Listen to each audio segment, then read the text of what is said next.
Okay, I want you to imagine something for a second.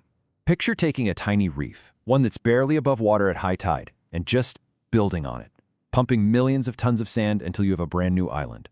And then you cover that island with runways, missile batteries, and giant radar domes.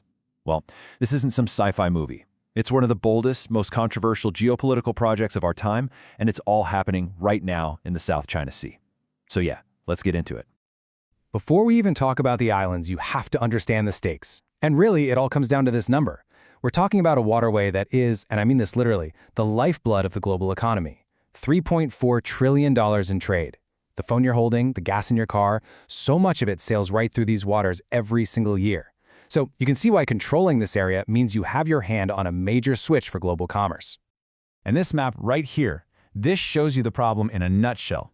That red line, the famous 9-dash line, is China's claim to pretty much the entire South China Sea. But look at how it just slices right through the internationally recognized economic zones of its neighbors, Vietnam, the Philippines, Malaysia, you name it. It's basically one country's sweeping historical claims slamming up against the modern system of international law. So let's break that down a little more. Why does this area matter so much? Because believe me, it's about a lot more than just a few rocks and reefs. This isn't just some far-off regional squabble. For the United States, this area borders key treaty allies, like the Philippines. It's an absolutely vital channel for the U.S. Navy to move around and keep things stable. But maybe the most important thing is that this has become a huge test case for a principle that's kind of been the bedrock of global order since World War II, the freedom of all nations to sail and fly in international waters without asking permission. And that brings us to the main event. This incredible and frankly kind of mind-boggling feat of engineering and military strategy. This is really the heart of our story today. This timeline just shows you the incredible speed of it all. Around 2013, China kicks off this massive dredging and construction project. Just 2 years later, satellites are picking up these jaw-dropping images of tiny reefs being transformed into full-on artificial islands. And by 2018, those islands were armed to the teeth. The entire strategic map of the region was basically redrawn in less than 5 years.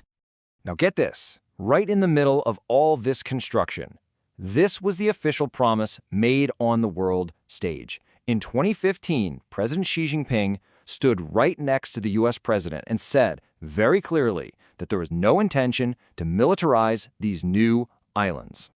And yet, here we are. This is the reality today.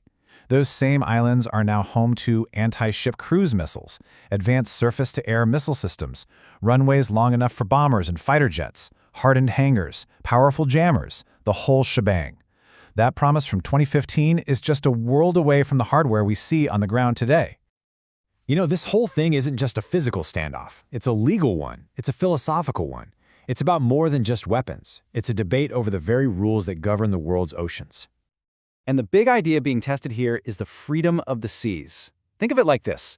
International waters are supposed to be like global highways. The idea is that every nation has the right to sail its ships and fly its planes, commercial and military, wherever international law says it's okay.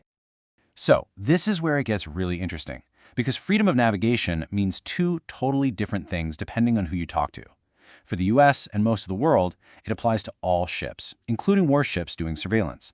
But China's view is, sure, your cargo ships can pass through, but your spy planes and destroyers, that's an intrusion, and it's not what freedom of navigation is for. This disagreement, it's the absolute heart of the conflict. In short, China's legal argument is that countries like the US are just reading the rulebook wrong. They're saying the right to sail freely doesn't give you a pass to conduct what they see as provocative military operations right on their doorstep, even in international waters.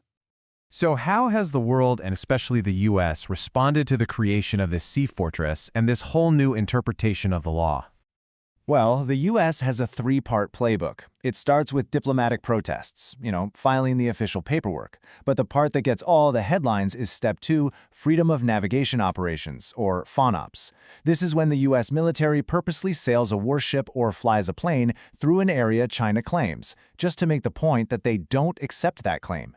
And finally, there's a big push to strengthen alliances with other countries in the region. And make no mistake, these FONOPs are not just symbolic naval parades. They can lead to some very real, very tense situations. This map actually shows incidents before the island building really took off, where US and Chinese forces had some pretty sketchy close calls. And that risk has only gotten more intense. I mean, look at this. According to the US military, there were 18 of these unsafe encounters in just 3 years. Every single one of those is a moment where one wrong move, one miscalculation, could have spiraled into something much, much worse. And if you want to feel just how real that danger is, listen to this. In 2018, a Chinese warship literally cut across the bow of a US destroyer, coming within 45 yards. That's less than half a football field. And this was the warning they radioed over.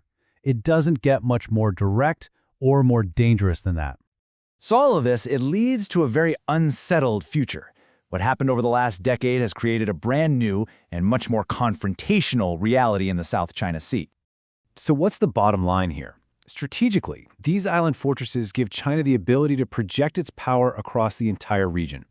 They can now challenge the U.S. Navy's decades-long presence and could probably overwhelm the military of any other country in the area. A new status quo has been built, quite literally, out of sand and steel. And that leads to a much bigger, kind of uncomfortable question for all of us. For a long time, the global system has been based on the idea that you settle disputes with laws, not with force.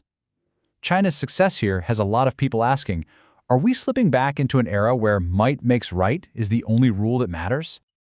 And I'll just leave you with this final, pretty chilling assessment from the top U.S. military commander in the region at the time. The sea fortress is real. It has fundamentally changed the balance of power, and it's transformed the strategic reality in one of the most critical waterways on the entire planet.